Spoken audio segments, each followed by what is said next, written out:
Hello दोस्तों, all in one preparing YouTube channel में आपका स्वागत है। कैसे हो आप लोग? आशा करता हूँ अच्छे होंगे। घर पर रहिए, सुरक्षित रहिए, क्योंकि कोरोना महामारी बहुत तेज़ी से बढ़ रही है। कहीं आप भी इसकी चपेट में आ सकते हैं, इसलिए घर पर रहना ही सबसे सुरक्षित उपाय है। तो इसके बाद पे इस वीडियो के पहले मैंने एक वीडियो बनाया था जिसके बारे में बताया था कि सरकारी नौकरियों के लिए कौन कौन से एग्जाम आयोजित कराए जाते हैं और किन कौन कौन से एग्जाम में कौन कौन सी पोस्टें होती हैं, और एक केंद्रीय लेवल की कौन सी होती है और राज्य लेवल की कौन सी होती है, इनके लिए कौन सी संस्थाएं एग्जाम आयोजित कराती हैं। तो उसी में मैंने कहा था कि यदि आप कमेंट करते हैं तो मैं प्रत्येक एग्जाम के बारे में क्या सेपरेट वीडियो लेकर आऊँगा। तो आप लोगों का सबसे पहले बहुत बहुत धन्यवाद, आप लोगों ने इतना प्यार दिया और कमेंट किया कि सर सेपरेट वीडियो बनाए, तो आज मैं सेपरेट वीडियो लेकर आया हूँ। आज का टॉपिक है यूपीएससी। यूपीएससी मतलब यूनियन पब्लिक सर्विस कमीशन, संघ लोक सेवा आयोग। इसके बारे में आज बताऊंगा कि यह यूपीएससी कौन कौन से एग्जाम आयोजित कराता है, इसके लिए योग्यता क्या होनी चाहिए और कितनी पोस्टों पर एग्जाम कंडक्ट कराता है।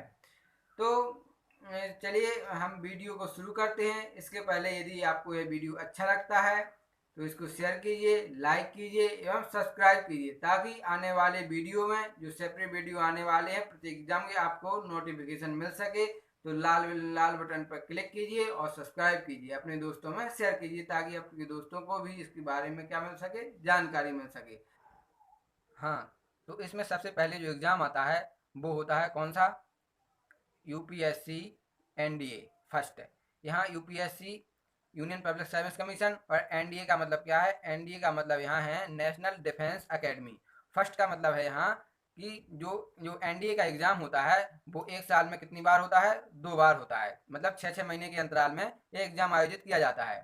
तो नेशनल डिफेंस एकेडमी मतलब इसमें 12वीं के बाद कक्षा 12वीं के बाद एग्जाम दे सकते हैं। मतलब यूपीएससी का सबसे छोटा एग्जाम कौन सा है? यही है, जो 12वीं के बाद डायरेक्ट इसको दे सकते हैं। इसमें क्या होता है? इसमें आपको 12वीं में साइंस ग्रुप से होना चाहिए। या तो आपको किससे होना चाहिए? आपको या तो बायो से होना चाहिए, आपको साइंस में बायो ग्रुप से होना चाहिए, या आपको किस ग्रुप से होना चाहिए? मैथ ग्रुप से होना चाहिए। तभी आप इसके लिए क्या हो सकते हैं? एलिजिबल हो सकते हैं। तो इसमें क्या होता है? ये ये जनवरी फर्स्ट जनवरी ये जनवरी के प्रारंभ में आयोजित किया जाता है। जैसे इसमें एग्जाम डेट है, जैसे इस साल का मैं लेकर बता रहा हूँ आपको कि 8/1/2020 में प्रारंभ हुआ था। और इसमें फीस कितनी होती है? जनरल ओबीसी के लिए होती है 100 रुपये, एस सी एस टी के लिए कितनी होती है? 0 रुपये होती है। और इसको ऑनलाइन भर सकते हैं। अब हम देखते हैं इसमें पोस्टें कौन कौन सी होती हैं। तो इसमें पोस्टें होती हैं नेशनल डिफेंस अकेडमी मतलब एनडीए, और नेवल अकेडमी मतलब एनए। अब यहाँ नेशनल डिफेंस अकेडमी में कौन कौन सी? इसमें होती है आर्मी, नेवी और एयरफोर्स। और जो नेवल अकेडमी है उसमें कौन सी होती है? 10+2 कैडेट एंट्री। मतलब यहाँ आपको 12वीं के बाद पढ़ाया जाएगा। और इसमें क्या होता है? आर्मी में डायरेक्ट आपकी भर्ती हो जाती है, नेवी में और एयरफोर्स में, और डायरेक्ट क्या बनते हैं? आप ऑफिसर बनते हैं। और यहाँ पर क्या होता है? 4 साल की क्या कराई जाती है? डिग्री कराई जाती है। कौन सी degree? Engineering degree. Engineering degree कराई जाती है, इसलिए इसमें आपको साइंस ग्रुप से होना अनिवार्य रहता है। अब इसके लिए एलिजिबिलिटी क्या है? 10+2 मतलब इंटरमीडिएट, यानी आपको 12वीं पास होना चाहिए। और 12वीं में क्या होना चाहिए? रिकॉग्नाइज बोर्ड, यानी बोर्ड से, और मैथमेटिक्स से, मैथमेटिक्स या फिजिक्स होना चाहिए। तो ये बायो ली है तो उसमें फिजिक्स होती है और मैथ होती है, ठीक है। अब यहाँ एनडीए का होगा। अब इसमें क्या होता है? इसमें आपको फिजिकली रूप से क्या होना चाहिए? फिट होना चाहिए। अब इसमें एज की बात करते हैं तो एज क्या होती है? 2001 से 2004, मतलब यहाँ है आप 19.5 साल से 17.5 साल से 19.5 साल के बीच में यदि हैं, तब आप इसको एग्जाम को डाल सकते हैं। 12वीं पास करने के तुरंत बाद इसमें आप एलिजिबल होते हैं। इसमें आपको डायरेक्ट एडमिशन मिल जाता है और सरकार अपनी तरफ से क्या कराती है? आपको डिग्री कराती है, और डिफेंस में डायरेक्ट ऑफिसर का आपको पद मिल जाता है। अब आगे बात करते हैं हम civil service and Indian forest examination. अब ये क्या है? ये भारत का सबसे बड़ा एग्जाम है। इनमें आपको सिविल सर्वेंट बनाया जाता है। मतलब सिविल सर्वेंट का मतलब होता है लोक सेवक। इसमें कौन कौन सी पोस्टें होती है वो हम आगे बात करते हैं। अब इसकी जो प्रत्येक साल कम से कम 700-800 पोस्टें इसमें आती हैं। अब इसके लिए हम एलिजिबिलिटी देखते हैं। एलिजिबिलिटी क्या होती है? एलिजिबिलिटी मतलब योग्यता। योग्यता में आपको आईएएस के लिए क्या होना चाहिए? आईएएस की यदि पोस्ट भरते हैं आप, तो आईएएस के लिए आपको क्या? Bachelor degree in any stream in recognised university of India. मतलब भारत में जो विश्वविद्यालय है उनकी मान्यता प्राप्त किसी भी ग्रुप से आपके पास क्या होनी चाहिए? एक डिग्री होनी चाहिए। और आईएफएस के लिए आपके पास क्या होनी चाहिए? Math, bio, botany, chemistry, geology, physics, इनमें से किसी एक सब्जेक्ट के साथ डिग्री होनी चाहिए, तब आप आईएफएस के लिए भी क्या हो सकते हैं? एलिजिबल हो सकते हैं। आईएफएस का मतलब यहाँ है इंडियन फॉरेस्ट सर्विस, ठीक है। तो ये इसमें देखो इस साल कितनी पोस्ट हैं? 1090 पोस्ट हैं टोटल दोनों मिलाकर। और आईएएस में कितनी है? 980। आईएएस में 980 और फॉरेस्ट में 110। अब एज देखते हैं, एज इसमें कितनी होती है, एज होती है इसमें 21 से 32 साल, 21 साल से 32 साल के बीच में होनी चाहिए। मोबाइल एज की गणना आपकी 1 अगस्त से की जाएगी, ठीक है। अब देखते हैं इसमें पोस्टें कौन कौन सी हैं। तो सबसे पहले इसमें पोस्ट है, जो सबसे बड़ी पोस्ट है, जो नंबर 1 पर आती है, वो कौन सी है, Indian administrative service. Indian administrative भारतीय प्रशासनिक सेवा, आईएएस जिसको बोलते हैं, आईएएस है। दूसरे नंबर पर आती है Indian foreign service, foreign service का मतलब भारतीय विदेश सेवा, आईएफएस। और तीसरे नंबर पर आती है Indian police service, police service मतलब भारतीय पुलिस सेवा, ये तीसरे नंबर। और चौथे नंबर पर आती है Indian PT account finance service, मतलब ये चौथे, ये अकाउंटेंट से संबंधित हो गया। इंडियन ऑडिट अकाउंट सर्विस ये हो गया। Indian defence account service group A की पोस्टें हैं, ठीक है।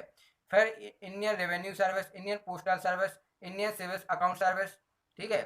ये सारी किसकी हैं, ग्रुप ए की पोस्टें हैं। अब इसके बाद कौन सी है, इंडियन ट्रेड सर्विस, ये भी ग्रुप ए की है। इंडियन कॉर्पोरेट लॉ सर्विस, ये भी ए की है। इंडियन इंफॉर्मेशन सर्विस, ये भी ग्रुप ए की है।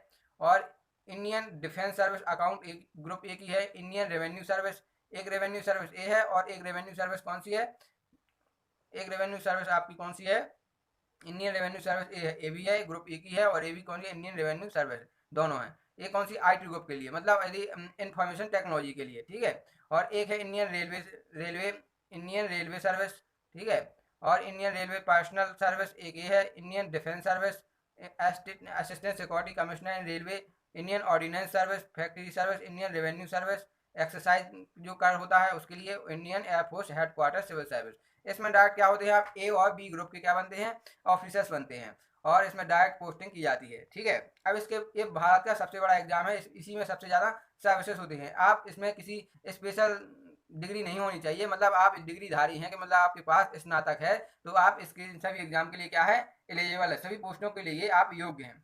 अब इसके आगे हम बात करते हैं अलग अलग डिग्रियों के बारे में, मतलब जो स्पेशलाइज होती हैं या जो किसी चीज़ में विशेषज्ञ होते हैं, वो हर किसी को पोस्ट नहीं मिल सकती है या ना हर कोई उसमें फॉर्म डाल सकता है। तो आगे जो होगा वो स्पेशल होगा, मतलब किसी एक कैटेगरी के लिए उसमें सर्विस होती है। जैसे अगला है union public service commission engineering service requirement 2020, मतलब इंजीनियरिंग सर्विस के लिए। इसके अब उसमें नाम से ही आपको पता चल रहा है कि इसमें क्या होनी चाहिए, आपके पास इंजीनियरिंग होना चाहिए। पोस्ट कौन कौन सी होती है, तो पोस्ट होती है civil engineering service, mechanical, electrical, और कौन कौन सी, electrical and telecom communication engineering. इन सब्जेक्ट के बारे में आपके पास होना चाहिए। और इसमें एज लिमिट 21 से 30, मतलब 21 साल से 30 साल के बीच में होना चाहिए। अब एलिजिबिलिटी क्या है, इसमें कौन फॉर्म अप्लाई कर सकता है, तो इसमें वही अप्लाई कर सकते हैं जिनके पास क्या हो, इंजीनियरिंग डिग्री हो। तो ये सब किसके लिए है, इंजीनियरिंग वालों के लिए जिन्होंने ग्रेजुएशन में क्या है, इंजीनियरिंग, और उसमें कोई डाल नहीं सकता, ठीक है। अब इसके बाद आती है command central arm force assistant commandant, मतलब असिस्टेंट कमांडेंट के लिए डायरेक्ट यूपीएससी के द्वारा पोस्ट भरी जाती है। ये कौन सी डिफेंस सर्विस है, मतलब जो सुरक्षा बल हैं उनमें जो ऑफिसर्स होते हैं उनके लिए यहाँ डायरेक्ट एग्जाम होता है। अब इनमें देखते हैं, फीस तो ठीक है, आगे देखते हैं इनके लिए एलिजिबिलिटी क्या है। अब एलिजिबिलिटी आपके पास क्या है, bachelor degree in any stream recognised of India, मतलब आपके पास कोई भी डिग्री हो तो आप इसके लिए क्या हो सकते हैं, एलिजिबल होती है। जैसे बीएसएफ में आपको कमांडेंट की पोस्ट मिलेगी, सीआरपीएफ में, सीआईएसएफ में, आईटीबीपी में, एसएसबी में, सभी में क्या मिल जाएगी, कमांडर की पोस्ट मिलेगी, डायरेक्ट किसकी, असिस्टेंट कमांडर को। इसके लिए एज क्या होनी चाहिए, 20 से 25, मतलब उस वाले में कितनी थी, सिविल सर्विस में आपको 21 साल से 30 साल के बीच में होना चाहिए, लेकिन इसमें आप 20 साल के 25 साल के बीच में हो सकते हैं। लेकिन इसमें सबसे इंपॉर्टेंट क्या है, इसमें सबसे इंपॉर्टेंट है फिजिकल एलिजिबिलिटी, मतलब फिजिकल एलिजिबिलिटी आपको होना चाहिए। जैसे यहाँ पे height 165 centimetre for male candidate और फीमेल के लिए 157, और चेस्ट कितना होता है, 81 से 86 फॉर मेल, और फीमेल के लिए यहाँ मेजर नहीं किया जाता, ठीक है। 100 मीटर रेस 16 सेकंड में, 800 रेस 3 मिनट 45 सेकंड में, लॉन्ग जंप, शॉर्ट जंप, ये सारी क्या है, फिजिकल एबिलिटी होनी चाहिए, ठीक है। आगे हम बात करते हैं ईपीएफओ के बारे में। ये क्या है, ये है, देखो इसके बारे में हम बात करते हैं। ईपीएफओ का मतलब क्या होता है, एम्प्लॉयमेंट प्रोविडेंट फंड ऑर्गेनाइजेशन। इसमें पोस्टें होती हैं, तो इसमें आपको क्या होनी चाहिए, एनफोर्समेंट ऑफिसर की और अकाउंट ऑफिसर की क्या होती हैं, इसमें पोस्टें होती हैं। अब इसके लिए क्या योग्यता होनी चाहिए, इसके लिए आपको बैचलर डिग्री होनी चाहिए, मतलब आप कोई भी डिग्री होगी तब आप इसके लिए क्या हो सकते हैं, एलिजिबल हो सकते हैं। अब यहाँ एज लिमिट क्या है, अब एज लिमिट के लिए आपको क्या है, यहाँ मिनिमम एज नहीं है, मैक्सिमम कितनी है, 30 से आपकी ज़्यादा एज नहीं होनी चाहिए। अब आगे बात करते हैं UPSC service, UPSC Indian economic service, Indian statistical service exam, मतलब जो इकोनॉमिक्स जिसने इकोनॉमिक्स से क्या हो, इकोनॉमिक्स में विशेषज्ञ हो, और स्टेटिक्स जिसको सांख्यिकी आती हो, वो इसके लिए अप्लाई कर सकता है। इसके लिए एलिजिबिलिटी क्या है, एलिजिबिलिटी में अपन देखते हैं। यहाँ देखिए, इंडियन जो इकोनॉमिक सर्विस है उसके लिए एलिजिबिलिटी क्या है, मास्टर डिग्री होनी चाहिए, मतलब उसके पास पोस्ट ग्रेजुएट होना चाहिए, और वो भी किससे, इकोनॉमिक्स से, तभी वो इसके लिए क्या हो सकता है, एलिजिबल हो सकता है। इंडियन एस्थेटिकल सर्विस के लिए, उसके लिए आपके पास क्या होना चाहिए, एस्थेटिक्स में, आपका मैथमेटिक्स में आपको क्या होना चाहिए, आपके पास बैचलर डिग्री होनी, तभी इसके लिए आप क्या हो सकते हैं, एलिजिबल हो सकते हैं, या मास्टर डिग्री स्टेटिकल से या मैथमेटिक्स से हो, तब इसके लिए आप क्या हो सकते हैं, एलिजिबल हो सकते हैं। अब इसमें एज लिमिट क्या है, 21 साल से 30 साल के बीच में, और ये हर साल एक सी वैकेंसी आती है, ठीक है। जनरल इसकी फीस कितनी लगती है, 200 रुपये। अब आगे बात करते हैं union public service commission combine Jio scientist and geologist, मतलब एक इसके लिए जो भूगर्भ शास्त्री या भूगर्भ वैज्ञानिक हो, या जिसका सब्जेक्ट कौन रहा हो, भूगोल रहा हो, तो इसके लिए एलिजिबिलिटी क्या है, इसके लिए एज लिमिट तो आपकी 21 से 32 के बीच में। यदि आपको जियोलॉजिस्ट का पद चाहिए, जियोलॉजिस्ट का, तो आपके पास क्या होनी चाहिए, मास्टर डिग्री होनी चाहिए, किससे, वो भी किससे होनी चाहिए, मास्टर डिग्री जूलॉजिकल साइंस और जूलॉजी अप्लाइड, और अप्लाइड या जियो एक्सप्लोरेशन, मिनरल एक्सप्लोरेशन, इंजीनियरिंग, या इंजीनियरिंग से क्या हो, जियोलॉजी से क्या हो, इंजीनियरिंग हो, तो इसके लिए आप क्या हो सकते हैं, एलिजिबल होते हैं। अब जियोलॉजिस्ट के लिए क्या है, geologist past any master degree, any master degree किससे, फॉलोइंग स्ट्रीम अप्लाइड फिजिक्स से, अप्लाइड फिजिक्स से आपसे क्या होना चाहिए, मास्टर डिग्री होनी चाहिए, या जियो फिजिक्स से होनी चाहिए, या geophysics and other equivalent degree, या उसके समकक्ष जो डिग्री होती है उसके लिए आप क्या कर सकते हैं, इसके लिए डाल सकते हो। अब है केमिस्ट, तो केमिस्ट से आपको पता चल रहा है कि आपके पास मास्टर एमएससी होना चाहिए, किससे, केमिस्ट्री से। जूनियर हाइड्रो जियोलॉजिस्ट, तो इसमें आपके पास क्या होनी चाहिए, इसके बाद आपके मास्टर डिग्री होनी चाहिए, किससे, marine geology any equivalent degree, मतलब उसके समकक्ष कोई भी हो सकती है। तो ये कौन सी वैकेंसी है, इसमें आप स्पेशल सब्जेक्ट से होंगे, तभी इसमें आप क्या हो सकते हैं, एलिजिबल हो सकते हैं। अब आगे हम बात करते हैं कम्बाइंड डिफेंस सर्विस की, ये होता है सीडीएस। इसमें डायरेक्ट लेफ्टिनेंट के पद पर भर्ती की जाती है।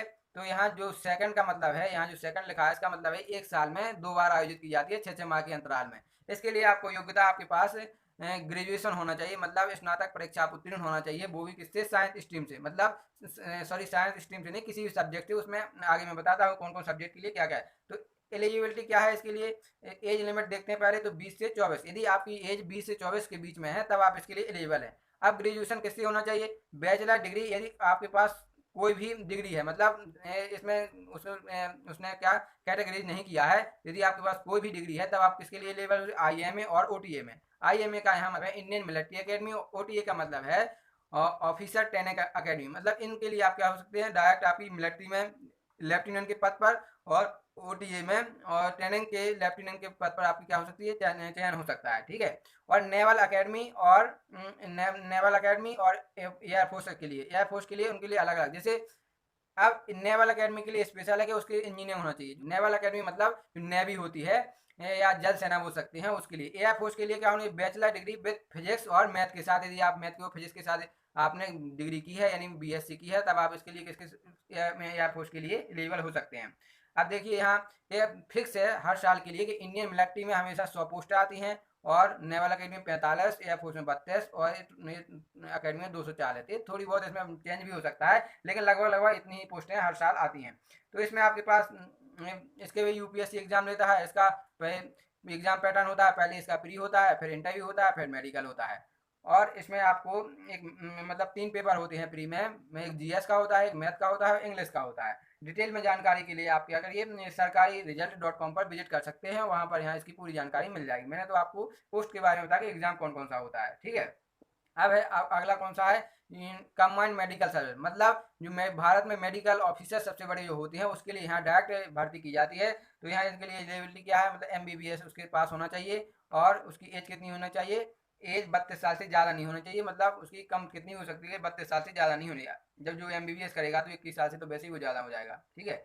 अब इसके लिए कौन कौन सी पोस्टें होती हैं, post assistant division medical officer, assistant medical officer, AMO, ADMO, junior skill post CHS. इस जो एडीएमओ होता है, ये कहाँ होता है, जिला में सबसे बड़ा अधिकारी होता है, ठीक है। और ये सारी की सारी कहाँ होती हैं, अस्पताल में सबसे जो बड़ी बड़ी पोस्टें हो, वहीं पर क्या होता है, इनका चयन होता है। लेकिन आपके पास क्या होनी चाहिए, एमबीबीएस डिग्री होनी चाहिए, ठीक है।